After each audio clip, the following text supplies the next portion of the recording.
Good evening दोस्तों। तो आज कुछ मैं आप लोगों को बताना चाहता हूं जो कि आयुर्मित्र में क्या करते हैं और कैसे लोगों को स्वस्थ रहने के लिए आप लोगों को प्रेरित करना है। इस टॉपिक पे आज बात करेंगे। तो पहले आयुर्मित्र क्या होता है। आयुर्मित्र एक ऐसा कार्यक्रम या पहल है जो आयुर्वेद के प्रचार प्रसार और स्वस्थ जीवन शैली को बढ़ावा देने के लिए शुरू किया गया है। इसका उद्देश्य है कि आम जनता को आयुर्वेदिक ज्ञान, घरेलू उपचार, औषधियों और प्राकृतिक जीवन शैली के बारे में सही जानकारी दी जाए ताकि हर व्यक्ति रोगों से बच सके और स्वस्थ जीवन जी सके। आयुर्मित्र का अर्थ। शब्द आयुर्मित्र दो शब्दों से मिलकर बना है। पहला है आयुर का अर्थ है जीवन या स्वास्थ्य। मित्र का अर्थ है दोस्त या साथी। इसलिए आयुर्मित्र का मतलब है स्वास्थ्य का साथी, यानी ऐसा व्यक्ति जो लोगों को स्वस्थ रहने के लिए मार्गदर्शन करता है। आयुर्मित्र की भूमिका। Role of आयुर्मित्र। आयुर्मित्र एक तरह का स्वास्थ्य स्वयंसेवक होता है जो समाज में लोगों को आयुर्वेद के प्रति जागरूक करता है। उसकी भूमिका निम्नलिखित होती है। पंचायत और पहला जिला है के लोग होते हैं, स्वास्थ्य वो इस शिक्षा फॉर्म देना। को भरते हैं और इसका लोगों 3 को महीने की बताना कि ट्रेनिंग होती कैसे है। आयुर्वेदिक ट्रेनिंग में तरीके पास से होने के बाद शरीर को आपको इस स्वस्थ जॉब रखा के लिए जा रखा सकता जाता है, है। जैसे कि इस जॉब में बस योग, यही करना पड़ता है कि प्राणायाम, आपको जो भी आहार ट्रेनिंग के समय विहार बताया और जाता है, दिनचर्या का जैसा पालन। कि दवा के बारे में बताया जाएगा, दूसरा है बीमारी के बारे में रोग बताया जाएगा, निवारण की उसे जानकारी ठीक कैसे देना। करना है, उसे सामान्य कौन सा दवा बीमारियों देने जैसे के बाद उसी सर्दी, बीमारी का खांसी, इलाज हो बुखार, सकता है। ये पाचन सब आपको समस्या ट्रेनिंग में आदि के बताया लिए जाएगा। घरेलू अब नुस्खे और बताने के बाद प्राकृतिक उपचार आपको इस बताना। पंचायत का तीसरा एक है जाना पहचाना आयुर्वेद औषधियों का आयुर्वेदिक डॉक्टर प्रचार। जाना चाहेंगे और सरकार सुरक्षित आपको और ये दवा प्रमाणित देगी और आयुर्वेदिक आपको अपने औषधियों गांव की में सभी जानकारी जितने भी लोगों लोग तक बीमार पहुंचाना पड़ते हैं उन लोगों ताकि को लोग आपको बताना रासायनिक पड़ेगा कि दवाओं ये की दवा जगह खाने से ये ठीक हो प्राकृतिक सकता है। चिकित्सा ये कोई अपनाएं। इंग्लिश दवा नहीं है, ये आयुर्वेदिक चौथा दवा है है। तो स्वस्थ चलिए जीवन आयुष शैली मित्र का की तरफ हम लोग भी मार्गदर्शन। आगे बढ़ते हैं और एक नींद, दूसरे का खान सहयोग पान, करते हैं। व्यायाम मैं आशा करता और हूं कि आप लोग मानसिक समझ गए शांति के होंगे। बारे में तो सलाह जितनी देना। भी ट्रेनिंग्स हो रहे हैं, पांचवा जितनी है भी क्लासेस हो रहे हैं, आयुर्वेदिक प्लीज शिविरों आप लोग और हर क्लास में जागरूकता अटेंड कार्यक्रमों जरूर का करें। आयोजन। और अगर किसी भी तरह का सवाल गांव, आपके मन स्कूल में या हो समाज तो में आप कमेंट स्वास्थ्य करके शिविर पूछ सकते लगाकर हैं। मैं जहां तक आयुर्वेदिक हो सकता हूं जांच मैं और आपका कमेंट का परामर्श जवाब करवाना। तुरंत दूंगा। मैं आशा करता हूं कि आप लोग मेरे आयुर्मित्र साथ में इस कौन ट्रेनिंग लोग में काम आगे करते बढ़ते हैं। रहेंगे और जितने भी आपको आयुर्मित्र क्लास के होंगी रूप में उसमें काम आपको करने अटेंड वाले होना लोग आवश्यक समाज है। के विभिन्न वर्गों से हो सकते हैं। पहला, आयुर्वेद डॉक्टर। जो लोग आयुर्वेद में डिग्री प्राप्त करते हैं वे आयुर्मित्र के रूप में पेशेवर रूप से कार्य कर सकते हैं। दूसरा, स्वास्थ्य कार्यकर्ता या स्वयंसेवक। जो समाज सेवा या स्वास्थ्य जागरूकता में रुचि रखते हैं वे प्रशिक्षण लेकर आयुर्मित्र बन सकते हैं। तीसरा, योग शिक्षक और प्राकृतिक चिकित्सक। जो लोग योग, ध्यान और प्राकृतिक चिकित्सा सिखाते हैं वे भी आयुर्मित्र की भूमिका निभाते हैं। चौथा, आयुर्वेदिक उत्पाद कंपनियों के प्रतिनिधि। कई बार कंपनियां प्रशिक्षित लोगों को आयुर्मित्र बनाकर भेजती हैं ताकि वे उत्पादों और स्वास्थ्य ज्ञान का प्रचार करें। प्रशिक्षण और योग्यता। आयुर्मित्र बनने के लिए किसी विशेष डिग्री की आवश्यकता नहीं होती, लेकिन व्यक्ति को आयुर्वेदिक ज्ञान, जड़ी बूटियों, स्वास्थ्य नियमों और नैतिक व्यवहार का ज्ञान होना चाहिए। कुछ संस्थान इस हेतु प्रमाणपत्र प्रशिक्षण कार्यक्रम भी करवाते हैं। निष्कर्ष।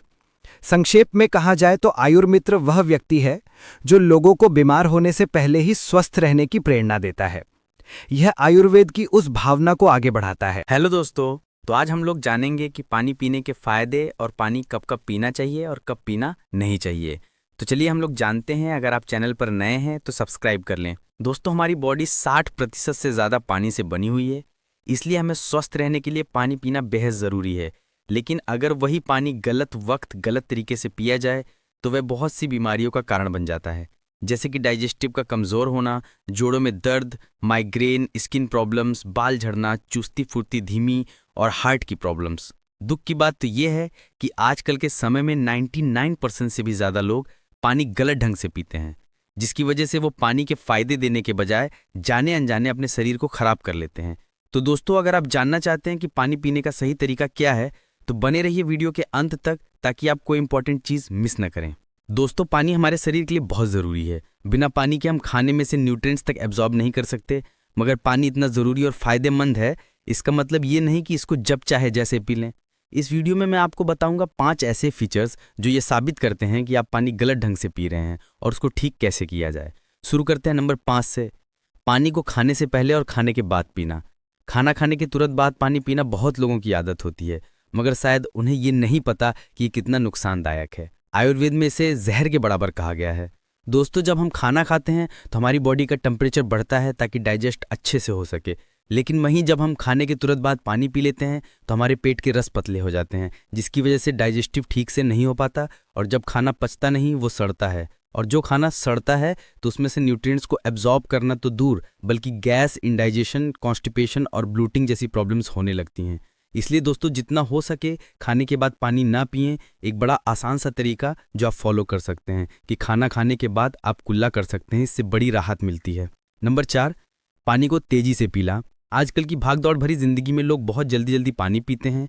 आपको ये बात जानकर शायद बहुत हैरानी होगी कि पानी जिस तरह से बॉडी में जाता है उससे बहुत फर्क पड़ता है। दोस्तों, अगर आप बहुत तेजी से पानी पिएं तो आपकी बॉडी उसको एक्सेप्ट नहीं करती और किसी तरीके से बाहर निकाल देती है, और आप ये कभी नहीं चाहिए। इसके अलावा हमारा पेट एसिडिक होता है और सलाइवा एल्कलाइन होता है, बेसिक, जो कि स्टमक एसिड को स्टेबलाइज करता है। लेकिन जब एक बार में बहुत ज़्यादा पानी गटक लेते हैं तो सलाइवा मिक्स नहीं हो पाता और हमारे पेट में एसिडिटी होने लगती है। ये वही सिचुएशन है जब लोगों को बहुत ज़्यादा पानी पीने के बाद भी वेट घटता नहीं, बढ़ने लगता है। इसीलिए कहते हैं कि पानी को धीरे धीरे सिप करके पीना सही तरीका है ताकि सलाइवा उससे मिक्स होकर जा सकें। नंबर 3, फ्रिज का ठंडा पानी पीना। दोस्तों, क्या आप भी ऑफिस से वापस आकर सीधा फ्रिज खोलकर ठंडा पानी पीने लगते हैं? अगर हाँ, तो शायद आप इसके नुकसान नहीं जानते। फ्रिज का ठंडा पानी पीने से गला तो खराब हो ही सकता है, इससे ये आपके डाइजेस्टिव के प्रोसेस को खराब कर देता है। ठंडा पानी ब्लड वेसल्स को शुरू कर देता है, खाने में से न्यूट्रिएंट्स को सॉलिडिफाई कर देता है, जिस वजह से इंडाइजेशन होता है। ठंडा पानी पीने का एक और बहुत कॉमन साइड इफेक्ट है जॉइंट पेन्स। यह हार्ट रेट को भी धीमा करता है। वैसे तो गुनगुना पानी पीना बेस्ट होता है, लेकिन इतनी गर्मी में कौन पिए, इसलिए सबसे बेस्ट है कि आप मिट्टी के घड़े का पानी पिएं। एक तो वो नेचुरली पानी को ठंडा करता है और ऊपर से पानी के पीएच को भी मेंटेन करता है। नंबर 2, बहुत ज़्यादा पानी पीना। मैंने देखा है और शायद आप में भी देखा होगा कि कुछ लोग बस पूरे दिन पानी पीते रहते हैं, चाहे प्यास ना भी लगे, क्योंकि शायद किसी ने उनसे कह दिया है कि जितना ज़्यादा पानी पियोगे उतना ज़्यादा फायदा होगा। ये सही है कि बॉडी को प्रॉपरली हाइड्रेट रखना बहुत ज़रूरी है, लेकिन इसका मतलब ये नहीं कि बस पूरे दिन पानी पीते रहें। अमृत भी अत्यधिकता में विष बन जाता है। ऐसे ही बहुत ज़्यादा पानी पीने से बॉडी के फ्लूइड्स पतले होने लगते हैं और सेल में भी पानी भरने लगते हैं, और यही अगर ब्रेन के सेल्स में पानी भर जाए तो बहुत प्रॉब्लम हो सकती है। इसलिए पानी बस उतना ही पिएं जितनी प्यास लगे। येलो यूरिन और फटे हुए ओट साइंस हैं कि आपकी बॉडी में पानी की कमी है। नंबर 1, खड़े होकर पानी पीना। आजकल लोग इतनी जल्दी में रहते हैं कि आराम से बैठकर पानी पीना तो दूर बल्कि भागते भागते भी पानी पीने लगते हैं। ये बहुत गलत है। जब हम खड़े होकर पानी पीते हैं तो हमारी किडनी सही से पानी को फिल्टर नहीं कर पाती, और अगर किडनी स्पॉन्जेस को फिल्टर कर सही से बाहर ना निकाल पाए तो इससे बॉडी में 100 तरह की बीमारियां हो सकती हैं। खड़े होकर पानी पीने से बॉडी के फ्लूइड्स बैलेंस बिगड़ जाता है, जिससे अर्थराइटिस की प्रॉब्लम होने के चांसेस बढ़ जाते हैं। इसलिए जितना हो सके बैठकर आराम से पानी पिएं। तो दोस्तों, ये थे पानी पीने के 5 रीजंस जिन्हें आपको अवॉइड करना है, और आपको इसका असर पहले हफ्ते से ही दिखना शुरू हो जाएगा। तो दोस्तों, मैं आशा करता हूं कि आप लोग समझ गए होंगे कि पानी पीने के कितने फायदे होते हैं। अपना कमेंट जरूर करें। Thank you. दोस्तों, क्या आप जानते हैं कि लोग रोज सुबह थकान, पेट में भारीपन या फिर दर्द महसूस करते हैं, और आप ये सोचते हैं शायद गैस है या फिर बस थोड़ी सी एसिडिटी। लेकिन हकीकत ये है कि ये फैट लीवर डिजीज के शुरुआती संकेत हो सकते हैं। जी हाँ, एक ऐसी बीमारी जो धीरे धीरे आपके पूरे शरीर को अंदर से खत्म कर देती है, और जब तक इसका पता चलता है तब तक लीवर 70% तक डैमेज हो चुका होता है। जी हाँ दोस्तों, तो आज की वीडियो में हम बात करने वाले हैं फैट लीवर क्या होता है, फैट लीवर कितने पाइप के होते हैं, इसके कितने स्टेज होते हैं, और अगर किसी को फैट लीवर हो जाए दोस्तों तो उसके बॉडी में कौन कौन सी सिस्टम दिखाई पड़ते हैं, कौन कौन से लक्षण दिखाई पड़ते हैं। इसके अलावा इसका कारण क्या है, क्या केसेस हैं, किस वजह से फैट लीवर होता है, ये भी हम जानेंगे। और सबसे ज़रूरी है इसके सही इलाज, इसके ट्रीटमेंट, इसके बारे में हम जानेंगे। तो दोस्तों, वीडियो को पूरा देखें, क्योंकि इस वीडियो के लास्ट में आप ये भी जानेंगे कि इससे बचा कैसे जाए, और अगर फैट लीवर किसी को हो गया है उसको रिवर्स कैसे किया जाए बगैर किसी दवा के। तो चलिए बगैर किसी देरी के इस इंफॉर्मेटिव और हेल्पफुल वीडियो को शुरू करते हैं। तो दोस्तों, सबसे पहले हम बात करते हैं कि फैटी लीवर डिजीज क्या होता है। तो देखिए, फैटी लीवर डिजीज़ का मतलब क्या होता है? जब लीवर सेल्स के अंदर ज़रूरत से ज़्यादा फैट यानी कि ट्राइग्लिसराइड जमा हो जाए, इस कंडीशन को फैट लीवर कहा जाता है। सामान्य तौर पर हमारे लीवर में थोड़ा बहुत फैट रहता है, ये 5% तक रहता है, ये नॉर्मल है। जब ये बढ़ के 10%, 20% से ज़्यादा हो जाए, तो इस कंडीशन को फैट लीवर कहा जाता है। मेडिकली इसको हेपेटिक स्टैटिटिक्स भी कहते हैं। ठीक है, तो ये है फैटी लीवर डिजीज़। अगर इसके हम टाइप्स की बात करें, इसके स्टेप की बात करें, ये जनरली 2 प्रकार के होते हैं। ठीक है, पहले होता है अल्कोहलिक फैटी लीवर डिजीज़। ठीक है, दूसरा होता है non alcoholic fatty liver disease. ये उन लोगों को होता है जो लोग अल्कोहल का सेवन करते हैं, जो लोग शराब के हैबिचुअल होते हैं, उन लोगों को फैट लीवर डिजीज़ पहले वाला अल्कोहलिक फैटी लीवर डिजीज़ हो जाता है। ठीक है, क्योंकि जो अल्कोहल एलिट होते हैं उनकी वजह से उनके लीवर के ऊपर फैट जमा हो जाता है। जो दूसरा वाला है दोस्तों, वो है non alcoholic fatty liver disease. देखिए, non alcoholic fatty liver disease बहुत बड़ा है। ये उन लोगों को भी होता है जो लोग अल्कोहल नहीं पीते हैं। इसके कई सारे कारण होते हैं, इसके कई सारे कॉजेज़ हैं, जैसे कि ज़्यादा तेल, ऑयली और शुगरी फूड खाना। ठीक है, सेंट्रल लाइफस्टाइल जीना, ओबेसिटी का होना मतलब मोटापे का होना, डायबिटीज़ का होना, हाई कोलेस्ट्रॉल का होना और स्ट्रेस का होना, ये दोस्तों इसको मेन कारण है। ठीक है, मैं आपको इसको स्टेप बाय स्टेप डिटेल्स में किस तरीके से होता है आगे मैं आपको बताऊंगा। दोस्तों, क्या आपको पता है खून कैसे बनता है और खून का क्या काम होता है? तो चलिए इस वीडियो में हम लोग जानेंगे। अगर आप चैनल पर नए हैं तो सब्सक्राइब कर लें, लाइक शेयर जरूर करें। दोस्तों, आपको ये बात जानकर आश्चर्य होगा कि खून हमारे शरीर में हड्डियों में बनता है। ये जानने के लिए कि खून हमारे हड्डियों में कैसे बनता है, हमें पहले ये जानना होगा कि खून किन किन चीज़ों से मिलकर बना होता है, यानी खून में कौन कौन से पार्टिकल्स होते हैं। तो आइए पहले इसे जान लेते हैं। हमारा खून 4 चीज़ों से मिलकर बना है: plasma, red blood cells, white blood cells और प्लेटलेट्स। प्लाज्मा ब्लड का लिक्विड पार्ट होता है और बाकी की बची ये 3 पार्ट ब्लड के सॉलिड पार्टिकल्स होते हैं। अगर हम अपने ब्लड के कुछ हिस्से को लें और उसमें से ब्लड के इन पार्टिकल्स को अलग करें, तो उस ब्लड से हमें 55% plasma, 41% red blood cells, 3% white blood cells और 1% प्लेटलेट्स मिलता है। हमारे शरीर में ब्लड के इन सारे पार्टिकल्स का क्या काम है, पहले इसे जान लेते हैं। प्लाज्मा, हमारा खून 55% प्लाज्मा से मिलकर बना होता है।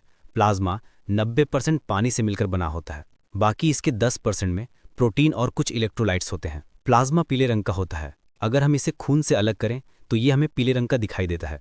प्लाज्मा का सबसे पहला काम ब्लड में मौजूद सॉलिड पार्टिकल्स को मूवमेंट कराना है। खून में मौजूद red blood cells, white blood cells और प्लेटलेट्स सॉलिड स्टेज में होते हैं, इसलिए वो खुद से मूवमेंट यानी गति नहीं कर पाते हैं, इसलिए उनको मूवमेंट कराने का काम प्लाज्मा करता है। प्लाज्मा में 2 प्रोटीन, फाइब्रिनोजन और प्रोथ्रोम्बिन होते हैं। ये दोनों प्रोटीन खून को जमाने का काम करते हैं। आपने देखा होगा कि जब हमारा शरीर कहीं कट जाता है तो खून शरीर से बाहर निकलने के थोड़ी देर बाद जम जाता है। ऐसा प्लाज्मा में मौजूद इन्हीं 2 प्रोटीन के कारण होता है। प्लाज्मा में हैपन नाम का एक और प्रोटीन होता है जो खून को जमने से रोकता है। अगर प्लाज्मा में हैपन ना हो तो फाइब्रिनोजन और प्रोथ्रोम्बिन ये दोनों प्रोटीन खून को शरीर के अंदर ही जमा देंगे। हैपन खून को शरीर के अंदर जमने से रोकता है, लेकिन हवा के संपर्क में आने से हैपन मर जाता है। इसलिए जब खून शरीर से बाहर निकलता है तब हैपन के मर जाने के कारण फाइब्रिनोजन और प्रोथ्रोम्बिन खून को जमा देते हैं। Red blood cells, red blood cells को शॉर्ट में आरबीसी भी कहते हैं। ये हमारे ब्लड में 41% होते हैं। हमारे पूरे शरीर के खून में इनकी संख्या 5.5 लाख के आसपास होती है। ये लाल रंग के होते हैं। इन्हीं के कारण हमारे खून का कलर लाल दिखाई देता है। इनका जीवन काल 120 दिन का होता है, यानी ये खून में 120 दिन तक जिंदा रहते हैं। रेड ब्लड सेल्स के अंदर हीमोग्लोबिन होता है और हीमोग्लोबिन के अंदर आयरन होता है।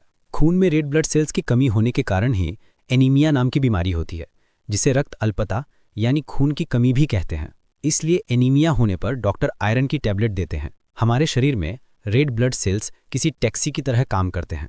हमारा शरीर छोटी छोटी कोशिकाओं यानी सेल्स से मिलकर बना हुआ है और हर सेल्स को जिंदा रहने के लिए ऑक्सीजन की और कुछ न्यूट्रिशन की जरूरत होती है। हमारे शरीर में रेड ब्लड सेल्स का काम ऑक्सीजन और न्यूट्रिशन को ढोना है।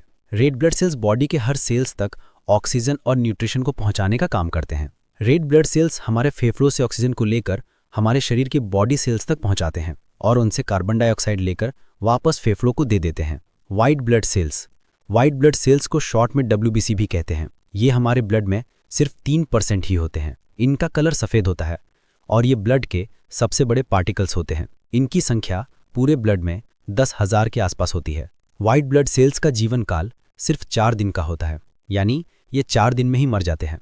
वाइट ब्लड सेल्स का काम हमारे शरीर में बीमारियों से लड़ना है। वाइट ब्लड सेल्स ही हमारे शरीर के इम्यून सिस्टम यानी रोग प्रतिरोधक प्रणाली होते हैं। वाइट ब्लड सेल्स हमारे शरीर में सिक्योरिटी गार्ड की तरह काम करते हैं। जब हमारे शरीर में बाहर से कोई बैक्टीरिया या वायरस घुसकर अटैक करते हैं तब वाइट ब्लड सेल्स उन्हें ढूंढकर मार देते हैं। इस तरह से वाइट ब्लड सेल्स हमारे शरीर को बीमारियों और रोगों से बचाते हैं। प्लेटलेट्स खून में सिर्फ 1% ही होते हैं।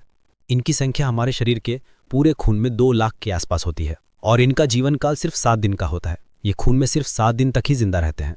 प्लेटलेट्स का काम हमारे खून को शरीर से बाहर बहने से रोकना है। जब हमारा शरीर कहीं कट जाता है तब प्लेटलेट्स वहां इकट्ठा होकर उस जगह को ब्लॉक करने की कोशिश करते हैं ताकि वहां से ज़्यादा खून हमारे शरीर से बाहर ना निकल पाए।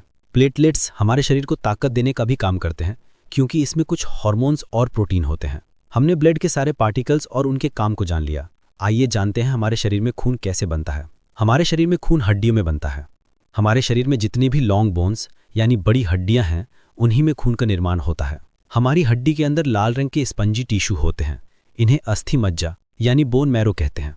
अगर आप नॉनवेज खाने वाले हैं तो आपने हड्डियों के अंदर लाल रंग के कुछ मटेरियल को जरूर देखा होगा। इस लाल कलर के मटेरियल को ही बोन मैरो कहते हैं। इन बोन मैरो में स्टेम सेल्स होते हैं। यही स्टेम सेल्स हमारे खून में मौजूद red blood cells, white blood cells और प्लेटलेट्स को बनाने का काम करते हैं। बोन मैरो हमारे शरीर में red blood cells, white blood cells और प्लेटलेट्स बनाने की फैक्ट्री होती है। हमारे शरीर की हड्डियां सिर्फ खून में मौजूद red blood cells, white blood cells और प्लेटलेट्स को ही बनाने का काम करती है।